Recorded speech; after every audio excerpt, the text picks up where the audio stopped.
avant même de commencer la vidéo, puisque je sais que c'est des choses qui vont revenir dans les commentaires et que vous ne pensez pas forcément toujours à regarder la barre d'informations, pour mes lèvres, je porte aujourd'hui le rouge à lèvres numéro 1 mat de chez Sephora. Donc c'est dans la couleur Brunch Date. Et je porte, parce que je voulais un fini glossy, le Lip Lacquer 101 Gone with the Nude de chez L'Oréal.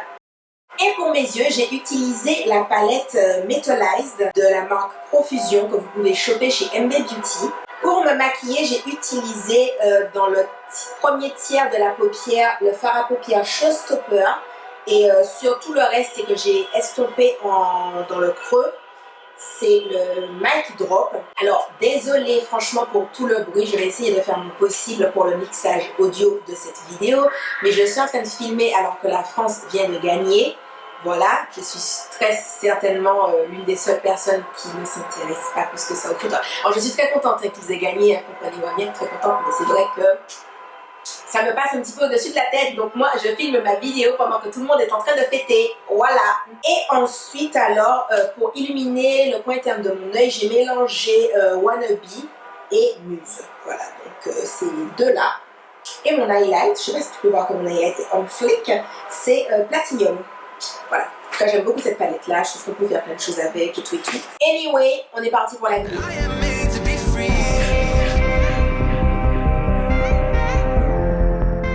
Coucou mes amours, j'espère que vous allez bien. Je vous retrouve pour une vidéo qui m'a été très souvent demandée, donc je ne sais pas si c'est par rapport aux dernières vidéos que j'ai filmées, qui sont soit cœur à cœur, soit Soline Motive, ou c'est compte tenu des dernières, pas des dernières, elles sont pas super récentes, mais des vidéos sur la scolarité, où je parlais aussi de la perspective des parents, etc.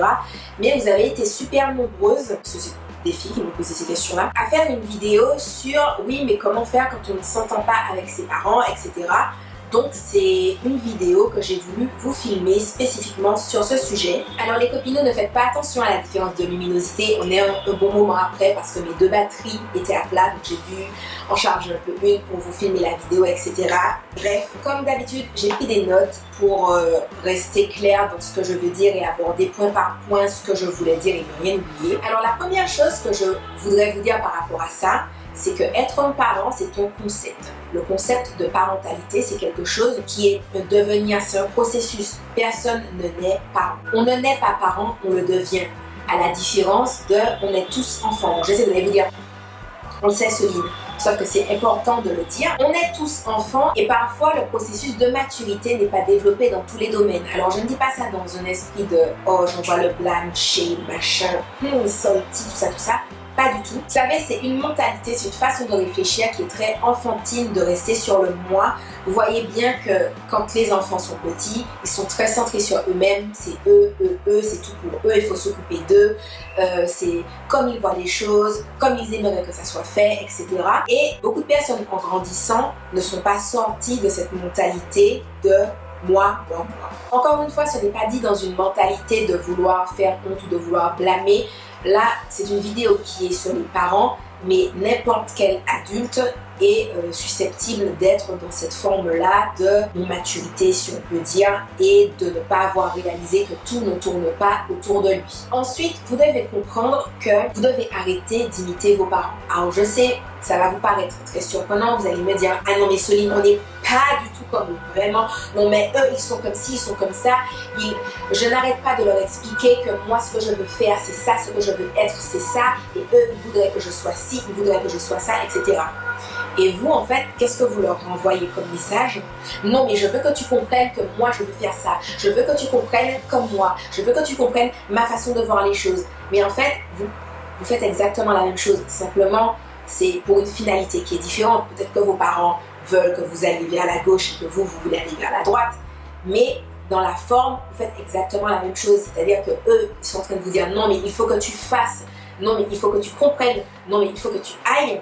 Et vous, vous êtes en train de leur dire non, mais il faut que tu comprennes, il faut que tu fasses, il faut que tu ailles. Donc oui, c'est dans une direction qui est différente, une direction qui est opposée, Sauf que sur le fond, vous êtes en train de faire exactement la même chose. Il faut arrêter cet effet de mimétisme. Tout ça, c'est vrai que le fait d'accepter que vous avez un point de vue différent de ceux de vos parents. Vous savez, ça arrive toujours avec des personnes qui veulent « non mais moi je veux communiquer »,« non mais moi je veux communiquer », etc. Vous savez, la vraie communication, c'est de voir à quel moment ouvrir sa bouche sert à quelque chose ou quand ça ne sert à rien. Communiquer, c'est pas juste ouvrir sa bouche et parler. La communication, c'est tout un ensemble de choses qui vont, oui, du fait de parler, mais du fait aussi d'écouter ce que la personne en face dit, pas seulement d'entendre, mais réellement d'écouter, de comprendre ce que la personne en face est en train de te dire et de voir est-ce que c'est réellement nécessaire d'ajouter quelque chose. Si tu vois que tu refais 20 000 fois la même chose et que ça arrive toujours à la même voie sans issue, peut-être qu'il faut changer d'approche. Ensuite, je pense que c'est important d'arrêter de se victimiser. Alors pareil, c'est un mot qui peut sembler fort, mais la réalité, alors vous qui avez des problèmes avec vos parents, je ne sais pas quel âge vous avez, mais une chose est sûre, si vous êtes en train de regarder cette vidéo-là, c'est que vous êtes toujours en vie. C'est-à-dire qu'avoir un problème avec quelqu'un, que ce soit vos parents, X, Y, Z, votre amoureux, vos enfants, prof à l'école, des gens à l'école, etc. Si vous êtes en train de regarder cette vidéo-là, c'est que ça ne vous a pas empêché de respirer. Il faut savoir que personne ne peut décider de votre bonheur. Le bonheur, c'est pas quelque chose de factuel, c'est un concept. Je pense qu'on l'a déjà tous vu dans des documentaires, dans des reportages, ces enfants qui sont au tiers-monde et quand tu les regardes, ils respirent plus de bonheur que qui que ce soit.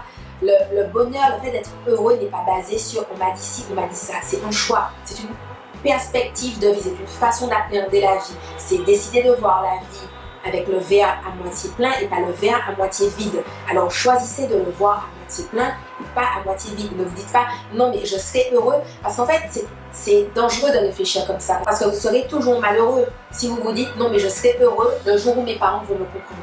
Non mais je serai heureux le jour où j'aurai ce métier là. Non mais je serai heureux le jour où j'aurai telle promotion. Non mais et si ces choses là n'arrivent pas, vous devez apprendre à tenir les rênes de votre vie et à vous dire moi j'ai décidé ça pour ma vie, et de ne pas laisser les autres décider pour vous. Vous n'avez pas à être une girouette émotionnelle où ah bon ben comme un tel et comme ça je vais être malheureux. Oh mais comme un tel n'a pas fait comme je voudrais, je vais être triste ou je vais être pas bien, je vais être vexée ou machin. Non, faites des choix pour votre vie et il faut s'en tenir à ça. Guérir le terrain attaqué. Il faut savoir que si, quand vos parents vous disent quelque chose, vous êtes blessé, alors encore une fois, je parle des parents dans cette vidéo parce que c'est le sujet de la vidéo, mais vous pouvez remplacer parents par enfant, par conjoint, par cousin, par meilleur ami, par inconnu dans la rue, voilà, n'importe quel être humain peut générer ça chez vous. Il faut savoir que si ce que la personne vous a dit, en l'occurrence puisqu'on parle des parents, si ce que vos parents vous ont dit vous a blessé, c'est parce qu'il y a chez vous un terrain d'insécurité où ça a fait écho. Donc oui, c'est très certainement quelque chose d'inconscient, mais c'est quelque chose qui est là. Souvent quand je lis vos messages, ça tourne plutôt au sujet de la scolarité, soit au sujet de la scolarité, soit au sujet de avec qui vous vous mettez en couple, des choses comme ça. C'est plutôt les deux sujets qui ont tendance à revenir. Mais si ça vous blesse tant que ça, c'est parce que vous-même vous avez déjà des peurs. C'est parce que vous vous dites, est-ce que j'ai fait le bon choix de partir en métropole ou de partir à l'étranger? Est-ce que j'ai vraiment fait le bon choix de choisir cette filière? Parce que c'est vrai qu'il y a pas beaucoup de débouchés. Est-ce que j'ai vraiment fait le bon choix de me mettre avec telle personne alors que peut-être qu'il y a une mauvaise réputation ou je sais pas quoi? C'est parce que vous-même, il y a déjà une racine de peur. Et ce que vos parents vous disent, ça fait écho à cette racine de peur et ça l'amplifie. C'est à vous de faire un travail sur vos insécurités. Alors oui, vous avez fait des choix, mais il faut vous tenir derrière ces choix. Vous savez, tout être humain a envie d'être encouragé, a envie d'être aimé, a envie de... etc. Moi, je reste persuadée que quand on a besoin de quelque chose, on reçoit cette chose-là. C'est-à-dire que si vous avez besoin d'encouragement, vous avez besoin de soutien, vous avez besoin de peu importe quoi, je reste convaincue que vous allez recevoir l'encouragement dont vous avez besoin. Que ça soit en tombant comme par hasard sur une vidéo, que ça soit... peut-être que vous attendez un encouragement de vos parents, mais que c'est votre chéri, votre meilleur ami, que c'est votre cousin, que c'est votre professeur, que c'est une publication sur Facebook ou vous savez, les trucs inspirants là sur Instagram, vous êtes tombé dessus et ça vous a trop réchauffé le cœur peu importe, quand vous avez besoin de quelque chose, je reste convaincue que cette chose-là vient à vous. Il faut juste savoir ouvrir les yeux et regarder d'où ça vient. Mais ce n'est pas parce que vous avez besoin d'encouragement que ça viendra forcément de la personne, parce que vous avez décidé non, je veux être encouragé par telle personne, je veux que ce soit telle personne qui me comprenne. Il y a des milliards d'êtres humains sur la Terre, il y aura toujours quelqu'un pour vous encourager, il y aura toujours une publication, on est à l'ère du numérique, il y aura toujours quelque chose, peu importe d'où ça vient, qui sera là pour vous motiver. Vous, de votre côté, travaillez sur ce terrain-là, assumez vos choix, dites-vous, oui, ben, j'ai fait ce choix-là. En fait, il ne faut pas réfléchir en termes d'échec. C'est dès qu'on réfléchit en termes d'échec qu'on se dit, ah bon ben, j'ai fait ça, mais est-ce que je vais vraiment réussir? Non, focalise-toi sur le processus, focalise-toi sur le cheminement que tu es en train de faire. Peut-être que tout ce que tu es en train de faire, ça va pas spécialement mener où tu l'attendais, mais tu auras appris énormément de choses. Si tu restes dans un objectif de « je suis en train d'apprendre des choses », tu verras toutes les portes que ça t'ouvre. Peut-être que oui, une porte sera fermée, mais tu verras toutes les autres portes qui s'ouvrent à toi et tu te diras « ah mais oui, machin, etc. » J'ai pas eu médecine. Mais ça m'a donné une capacité de travail super grande. Si j'ai un projet à rendre, un truc à faire, je peux rester des jours et des jours sans dormir et bosser comme ça, machin. Donc oui, je n'ai pas eu ce concours-là, mais au final, je suis même reconnaissante parce que c'est pas rétrospectivement un corps de métier dans lequel j'aurais pu, je pense, être épanouie, mais ça n'empêche de donner de bonnes bases sur plein d'autres choses. Il faut savoir regarder les autres portes qui s'ouvrent. Il faut vous focaliser sur vous et pas sur eux. Donc, travaillez sur vous, travaillez sur vos peurs, travaillez sur vos insécurités et ne vous focalisez pas sur le fait de « ah, ils auraient pu faire ça, ils ne le font pas. Ah, ils auraient dû faire ça, ils ne le font pas. Oh, ils auraient pu être comme ça. Oh, ils auraient pu être comme ci. » Soyez enseignable et restez-le. Réfléchissez à ce que vous pouvez apprendre de cette situation et également au contexte. Peut-être que vous n'avez pas reçu l'encouragement de vos parents, mais que vous l'avez reçu peut-être de quelqu'un d'autre. Et c'est peut-être quelqu'un où vous devriez passer plus de temps avec cette personne-là, c'est peut-être une amitié naissante, ou ça peut vous montrer que telle personne, vous pouvez réellement compter sur elle, c'est vraiment quelqu'un qui est là pour vous, ou à l'inverse, ah bah tiens, mes parents m'ont pas encouragé, et c'est vrai que j'en ai parlé, je sais pas, un tel ne m'a pas encouragé non plus, donc peut-être remettre en question d'autres choses. Bref, que ce soit sur le point des relations, sur le point de votre travail, de vos conjoints, de vos relations globalement, quelles qu'elles soient, vous avez toujours à apprendre quelque chose de la situation. Mon oncle m'a toujours dit que dans la vie, il fallait rester enseignable. Il fallait à aucun moment se dire « I made it, je sais tout, je connais tout, je suis arrivé », parce que la réalité, c'est que non, personne n'est arrivé. Même la personne la plus intelligente de l'humanité, elle n'est pas arrivée. Il y a toujours quelque chose à apprendre.